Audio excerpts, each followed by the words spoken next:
그날 새벽이 아직도 생생합니다. 벽시계가 새벽 2시를 넘기고 있었어요. 방 안은 적막했는데 갑자기 부엌 쪽에서 덜컹하는 소리가 났습니다. 가슴이 철렁 내려앉았어요. 설마 또 며느리가 찾아온 건가? 하는 불길한 생각이 스쳤습니다. 저는 아이들 방으로 달려갔습니다. 손주 둘은 곤히 자고 있었지만 제 귀엔 제 심장 뛰는 소리만 쿵쿵 울려 퍼졌습니다. 손바닥에는 식은땀이 송글송글 맺혔고 눈아픈 순간 캄캄해졌어요. 그런데 문득 떠올랐습니다. 작년에 이혼한 며느리가 저를 감시한다며 달아두었던 CCTV. 그때는 참치가 떨렸는데 지금은 그 카메라가 제 유일한 희망이 될지도 모른다는 생각이 들었어요. 그 순간엔 몰랐습니다. 그 작은 카메라 하나가 제 아들을 감옥에서 지켜낼 줄은요. 행운의 로또 1등 당첨보다 그 진실을 비춰낸 CCTV 한 장면이 더 값진 순간이 될 줄은. 그날 새벽 제 심장이 쿵쿵 뛰던 순간은 단지 시작에 불과했어요. 진짜 이야기는 아들이 추락하던 그때부터 이미 시작되고 있었습니다. 그때를 떠올리면 지금도 가슴이 저릿해집니다. 제 아들 성우는 한때 동네에서 다들 인정해주던 사업가였지요. 깔끔한 정장 차림의 검은 서류 가방을 들고 아침마다 집을 나설 때면 이웃들이 부러운 눈길로 바라보곤 했어요. 하지만 그 번듯하던 세월은 오래가지 않았습니다. 몇 번의 투자 실패가 이어지고 거래처마저 하나둘 끊기자 결국 사업은 무너져 내렸지요. 사무실 문을 닫던 날 창백한 얼굴로 빈 책상에 앉아있던 아들 모습이 아직도 눈에 선해요. 그 후 성우는 택시 운전대를 잡았어요. 새벽 5시 차가운 공기를 마시며 일터로 향하고 밤늦게 집에 돌아오면 라면으로 허기를 채우곤 했지요. 굳은 살이 박힌 손, 검게 그을린 얼굴, 피곤에 찌든 눈빛을 볼 때마다 제 마음은 무너져 내렸어요. 문제는 생활고보다 며느리였어요. 며느리 이정은은 아이들을 저에게 맡긴 채 이리저리 모임과 술자리를 전전했지요. 늘 제가 바빠서요 라는 말로 발뺌했지만 그 바쁨이란 게 다 허영이었어요. 저는 손주들을 돌보며 마음을 다했는데 오히려 며느리는 저를 의심했지요. 사람들 앞에서 시어머니가 애들을 돌보는 건 남편, 재산을 노리는 거다라는 소리를 했다는 얘기를 들었을 때 온몸이 덜덜 떨려왔습니다. 그녀는 집안 곳곳에 CCTV까지 달았어요. 아이들 안전 때문이라는 명분을 내세웠지만 실상은 저를 감시하려는 의도였지요. 거실 구석에서 반짝이는 불빛, 아이들 방 위쪽에 달린 작은 카메라 렌즈, 부엌 천장에서 내려다보는 시선 같은 것들. 저는 밥상을 차리며 늘 그 눈길에 감시당하는 기분이 들었어요. 내가 도둑도 아닌데 하고 중얼거리며 마음을 다잡았지만 치욕과 분노는 쉽게 사라지지 않았습니다. 그러던 어느 날 성우가 주저앉아 머리를 감싸쥐고 있었어요. 택시 일을 해도 카드값과 대출이 눈덩이처럼 불어나던 시절이었지요. 숨막히는 긴장감이 집안 가득 차올랐습니다. 저는 물 한 잔을 내밀며 애써 담담한 목소리로 위로했어요. 그런데 그 순간 며느리의 차가운 말이 날아들었지요. 이제 못 살겠어요. 이혼해요. 그 한마디에 제 눈앞이 캄캄해졌습니다. 숨이 턱 막혀 목울대가 내려앉는 듯했고 손끝은 얼음장처럼 식어갔어요. 애써 붙잡으려 했지만 며느리는 이미 마음을 돌려놓은 사람처럼 가방 하나 챙겨나갔지요. 그 뒤로 손주들은 아들과 저만 남게 되었어요. 그날 밤 손주들이 제 무릎에 얼굴을 묻고 울던 장면이 아직도 생생해요. 서연이는 떨리는 목소리로 할머니, 엄마가 우리 싫어서 간 거예요 라고 물었지요. 진우는 말없이 이를 악물고 눈물만 흘렸어요. 저는 아무 대답도 할 수 없었어요. 다만 아이들을 꼭 끌어안고 아니야, 절대 아니야 라는 말을 반복하며 달래는 수밖에 없었지요. 그때는 몰랐습니다. 끝나지 않을 것 같던 이 불행이 뜻밖의 행운이라는 얼굴을 하고 우리 집 문을 두드릴 줄은요. 그날 밤을 저는 평생 잊지 못합니다.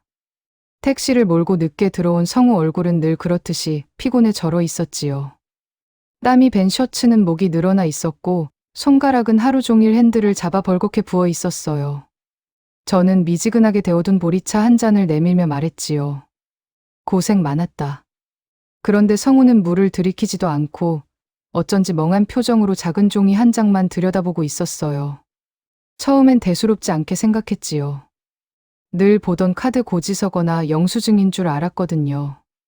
그런데 성우 손이 덜덜 떨리고 눈이 커다랗게 뜨여 있는 걸 보니 제 가슴이 덩달아 철렁 내려앉았어요. 순간 무슨 나쁜 소식이라도 들은 줄 알고 저는 다급히 물었지요. 왜 그래? 무슨 일 있니? 그러자 성우는 떨리는 목소리로 속삭였어요. 엄마, 나 로또 1등 됐어요. 그 한마디가 귀를 찢고 들어왔습니다. 온몸에 전기가 흐르듯 소름이 돋았고 눈앞이 하얘졌다가 금세 눈물이 왈칵 차올라 숨조차 제대로 쉴 수 없었어요. 정말이냐 성우야? 거짓말 아니지? 제가 되묻자 성우는 두 손으로 종이를 움켜쥔 채 바닥에 주저앉아 울음을 터뜨렸습니다. 세금을 떼고도 18억이라 했어요. 평생 만져보지도 못한 액수.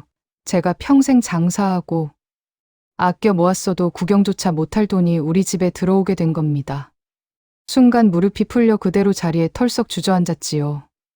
아이들도 방에서 뛰어나왔어요. 진우가 가장 먼저 아빠 품에 달려들었고 서연이는 그 뒤를 따라와 말했지요. 우리 이제 부자 된 거야? 그 말에 성우가 아이들을 안아 올리며 울음을 삼켰습니다. 그래, 우리 이제 다시 시작할 수 있어. 걱정하지 마. 며칠 동안은 정말 꿈만 같았어요. 통장에 찍힌 금액을 보고 성우가 숨을 크게 들이쉬던 모습. 은행 직원이 신분증을 꼼꼼히 확인하던 장면, 심지어 숫자들이 현금처럼 무겁게 느껴지던 순간까지 지금도 생생합니다. 저는 작은 봉투에 현금 몇십만 원을 꺼내 들고 시장에 갔지요. 고기며 채소를 실컷 사들였어요. 시장 상인들이 오랜만에 제 손에 들린 10,000원짜리를 보며 어머니, 오늘은 장을 크게 보시네요 하고 웃었을 때 그제야 제가 살아있음을 느꼈습니다. 그날 저녁은 오랜만에 풍성했어요.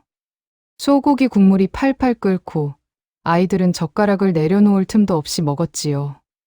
그 소리를 듣는 순간 눈물이 핑 돌았습니다. 불과 며칠 전까지만 해도 반찬이 모자라 아이들 밥그릇에 제 몫을 슬쩍 덜어주곤 했는데 이제는 배불리 먹는 아이들 얼굴이 장밋빛으로 변해 있었으니까요. 저는 설거지를 하며 문득 제 젊은 날을 떠올렸어요. 장사 미천도 없이 남편 병원비에 허덕이고 아이들 키우느라 허리가 휘었던 세월이 스쳐갔습니다. 아들이 사업을 하다 망하고 이혼까지 지켜보던 그 고단한 날들이 한순간에 보상이라도 받는 듯 했지요. 정말 이제는 우리 집에도 봄이 오는구나. 속으로 몇 번이고 되뇌었어요. 그날 밤 아이들 이불을 덮어주며 저는 속으로 기도했어요. 이 행운이 제발 우리 가족을 지켜주게 해달라. 진우는 제 품에서 속삭였지요. 이제 엄마 없어도 아빠랑 할머니랑 행복하게 살 거야. 서연이는 두 손을 모으고 중얼거리며 잠들었어요. 아빠 돈 많아졌으니까 이제 아프지 마. 그 말이 제 심장을 파고들어 눈물이 또 쏟아졌습니다. 그때는 몰랐습니다. 그 돈이 우리를 살릴 줄만 알았는데 결국 그 돈이 우리를 더 큰 시험대로 끌고 갈 줄은 꿈에도 몰랐어요. 그날 밤의 웃음소리는 폭풍 전야의 고요였지요. 그 웃음이 아직 공기 속에 맴돌던 그 순간 현관문을 두드리는 둔탁한 소리가 울렸습니다. 그 발걸음이 우리 집을 무너뜨리는 시작이 될 줄은 그땐 정말 몰랐습니다. 평생 한 번 있을까 말까 한 행운이 오히려 우리 가족을 갈라놓는 씨앗이 될 줄은 꿈에도 몰랐어요. 지금도 그날 밤의 공기와 소리, 손끝의 떨림이 생생합니다. 보리차에서 퍼져나오던 구수한 냄새, 벽시계의 초침 소리가 쿡쿡 가슴을 찌르던 순간, 아이들 웃음이 한없이 투명하게 울려 퍼지던 그 순간, 모두가 기쁨으로 물든 듯했지만 이미 어둠은 발밑에서 서서히 우리를 감싸고 있었어요. 행운은 달콤한 향기를 풍기며 찾아왔지만 그 향 뒤에는 반드시 비수가 숨어 있더라고요. 아들이 로또에 당첨됐을 때 저는 하늘이 드디어 우리 편이 되었구나 싶었어요. 아이들은 웃음꽃을 피웠고 성우 얼굴에도 몇 년 만에 평온이 스쳤습니다.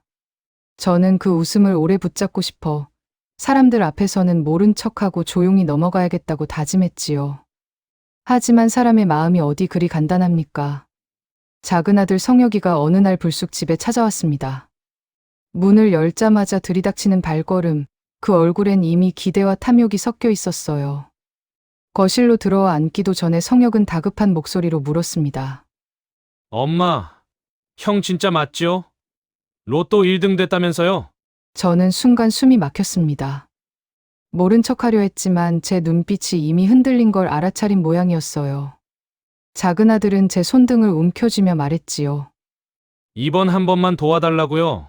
형이 잘 되면 동생도 같이 살아야 하지 않겠어요?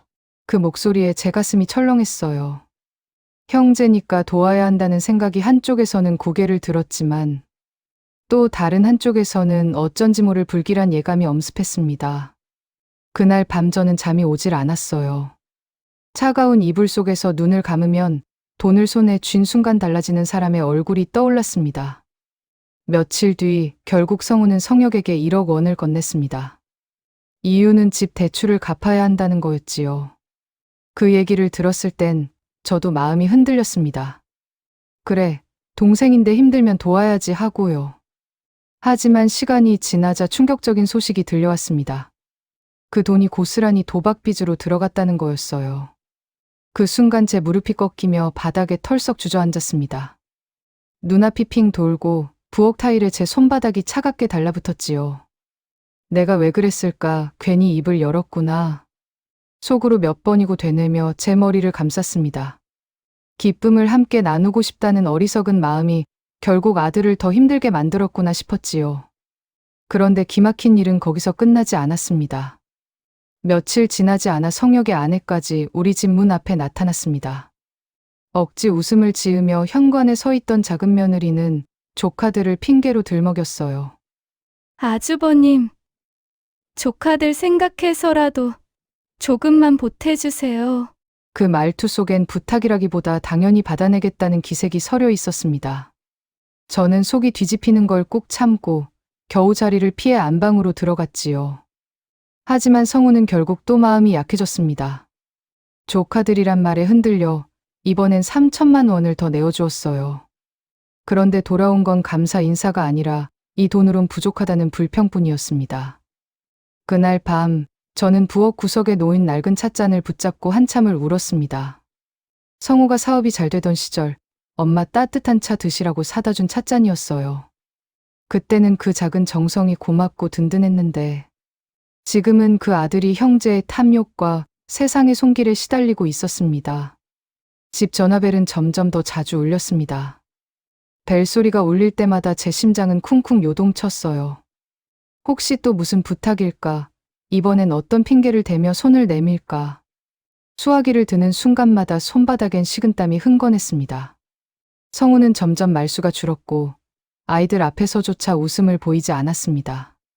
방 안에 홀로 앉아 영수증과 통장을 펼쳐놓고 고개를 싸쥐곤 했지요. 창문 너머로는 봄 햇살이 따사롭게 비치는데 우리 집안 공기는 얼어붙어 있었습니다. 아이들은 눈치를 살피며 조용히 숨죽였고 저는 그 모습이 더 가슴을 저며왔습니다. 그때 알았습니다. 가장 무서운 건 남이 아니라 가장 가까운 사람의 욕심이라는 거요. 저는 스스로를 원망했습니다. 내가 괜히 성혁이 귀에 들어가게 했구나. 그냥 모른 척했더라면 후회의 말이 밤마다 제 입술에 맴돌았습니다. 성우는 한밤중에도 가만히 앉아 창밖만 바라봤습니다. 담배꽁초가 연이어 쌓여가고 그 어깨는 점점 무너져 내렸어요. 기댈 곳 하나 없는 아들이 그 무게를 홀로 안고 버티려는 모습이 제 가슴을 찢어놓았지요. 행운이라 믿었던 당첨금은 우리 가족의 균열을 더 깊게 만들었습니다. 형제는 서로를 불신했고 돈은 감사를 낳지 못한 채 탐욕만 키웠습니다. 그날 밤 제 가슴에 남은 건 후회의 눈물뿐이었어요. 하지만 그 눈물이 마르기도 전에 균열은 더 깊어져 결국 이혼한 며느리의 귀에까지 들어가고 말았습니다. 로또 당첨 소식은 참 오래 숨길 수 있는 게 아니었어요.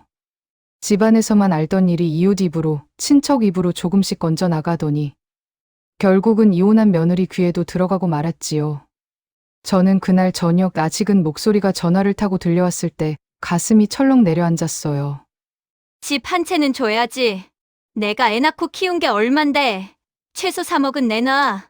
재작년에 이혼한 며느리의 목소리는 차갑고 단호했어요. 마치 미리 준비해온 요구처럼 한치의 머뭇거림도 없었지요. 저는 수화기를 내려놓고도 한참 동안 숨이 막혔습니다. 제 손등은 식은땀으로 축축해져 있었고 심장은 쿵쿵 뛰어대며 제 몸을 두드렸어요. 그날 밤 성우는 담배 한 개비를 꺼냈다 넣었다만 반복했습니다. 불을 붙이지도 못한 채 마른 입술만 몇 번이고 축였다 말았지요. 부엌 식탁 위엔 아직 치우지 못한 반찬 그릇들이 그대로 놓여 있었는데 김치 국물은 벌써 시큼한 냄새가 올라왔습니다. 저는 괜히 그릇들을 닦으며 속을 다스려 보려 했지만 아들의 굳은 표정을 보는 순간 제 눈가가 저려왔습니다. 결국 성우는 며느리에게 5천만 원을 건넸습니다. 옛정 생각해서라며 말끝을 흐리던 아들의 목소리가 얼마나 힘없이 들리던지요. 저는 그 말 속에서 애써 남은 정을 붙잡으려는 아들의 연약한 마음을 읽을 수 있었어요. 하지만 며느리의 요구는 거기서 끝이 아니었습니다. 한 번 열린 입은 더 큰 것을 원하게 마련이지요. 며칠 뒤 며느리는 또다시 전화를 걸어왔습니다. 이번엔 목소리조차 높아져 있었어요. 그 돈으론 어림도 없어.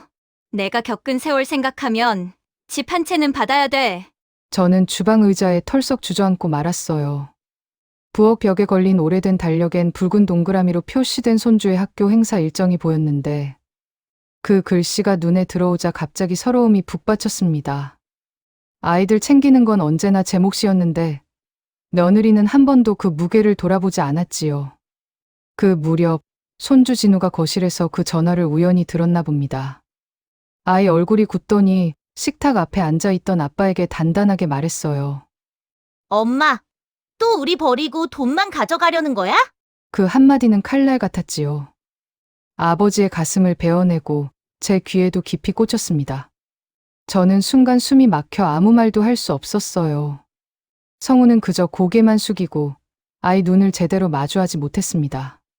손주 눈가엔 눈물이 맺혀 있었는데 그 눈물은 어린아이의 것이 아니라 오래된 상처 같은 무게를 가지고 있었어요. 그날 밤 저는 부엌 불을 다 끄고 혼자 앉아 있었습니다. 시계 초침 소리가 유난히 크게 들렸고 차가운 새벽 공기가 창문 틈으로 스며들었어요. 제 앞에는 빨갛게 빛나는 전기밥솥 불빛이 작은 등불처럼 깜박이고 있었는데 그 불빛만 바라보다가 문득 이런 생각이 들었지요. 돈이란 게 사람을 이렇게까지 무섭게 만드는구나.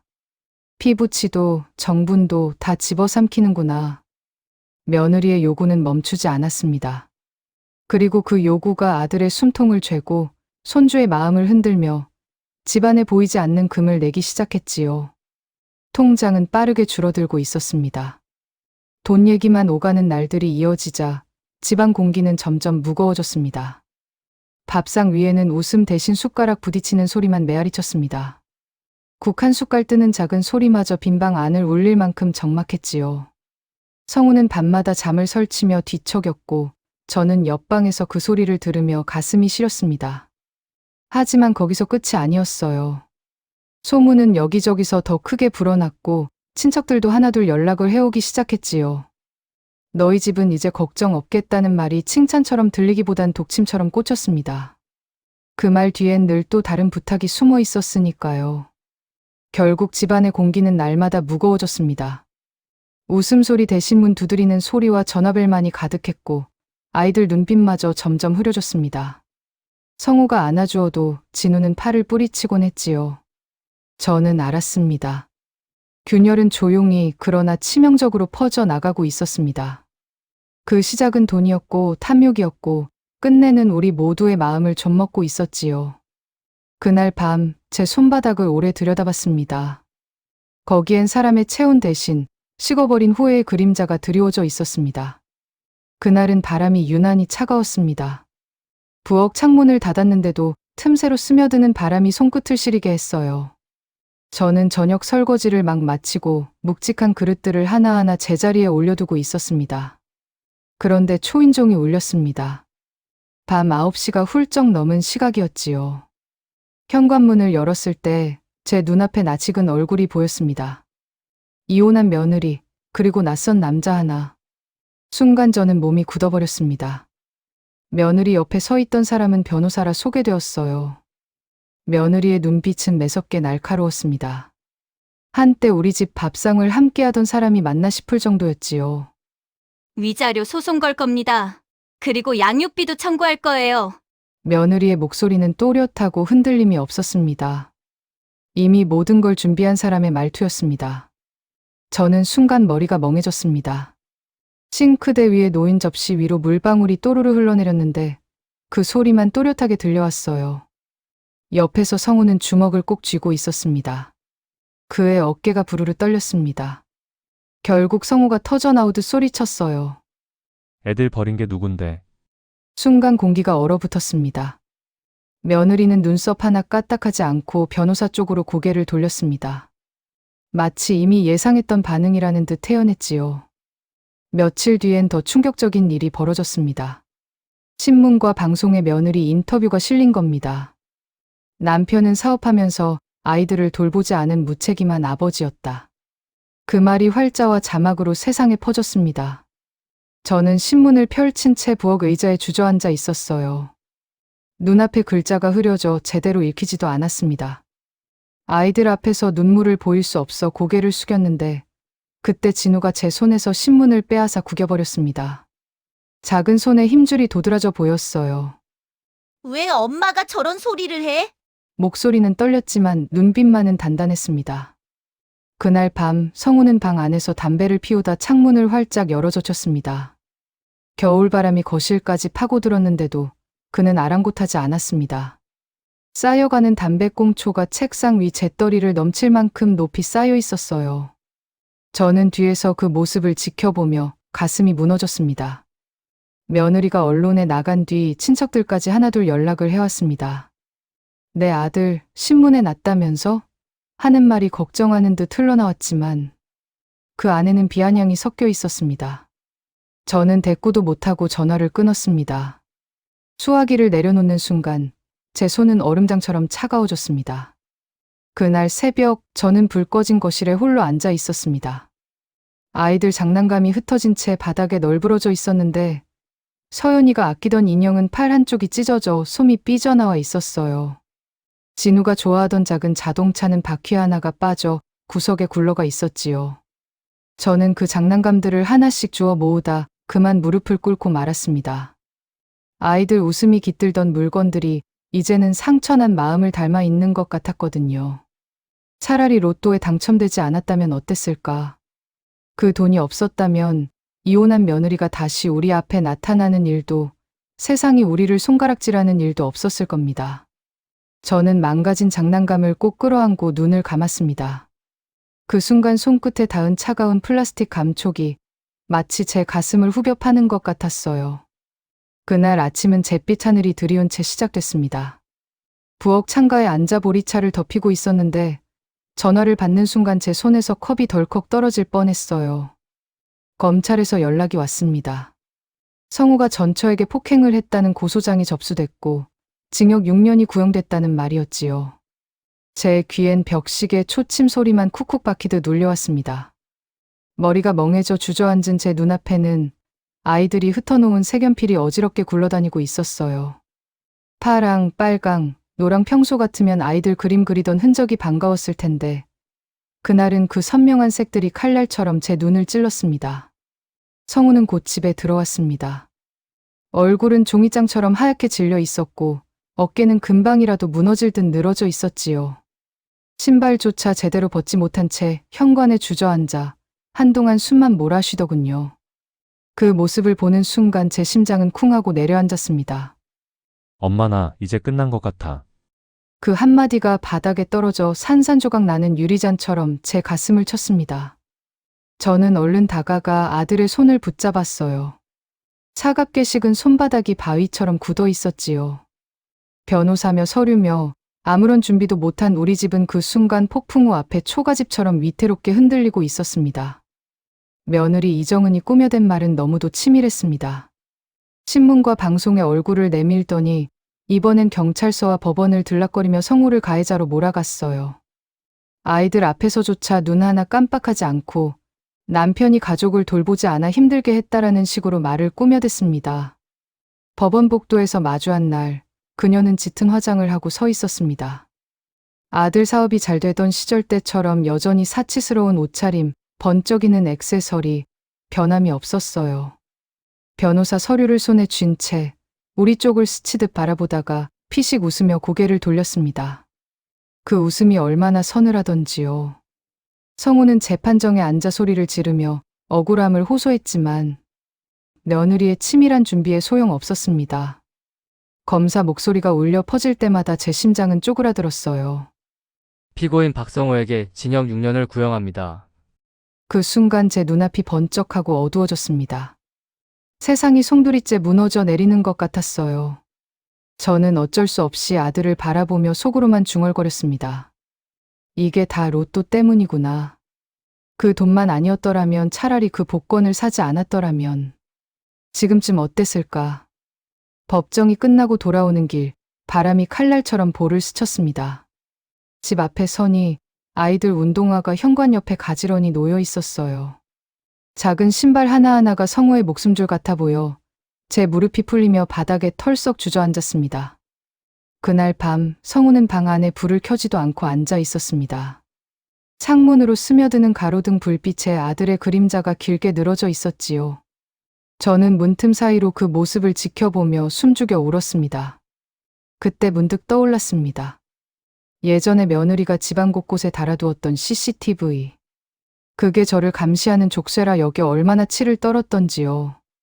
그런데 이제는 그 작은 카메라가 우리를 구할 마지막 희망이 될지도 모른다는 생각이 들었어요. 저는 조심스럽게 아들에게 다가가 말했지요. 성우야, 내 전처가 옛날에 설치해둔 CCTV 있잖니. 그걸 확인해 보자. 제 목소리는 떨리고 작았지만 그 말이 방 안의 공기를 바꾸는 것 같았습니다. 성우가 고개를 천천히 들었고 오랜만에 제 눈을 똑바로 바라봤습니다. 그 눈빛 속엔 두려움과 희망이 뒤섞여 있었어요. 그날 새벽 저는 창가에 앉아 긴 밤을 지새웠습니다.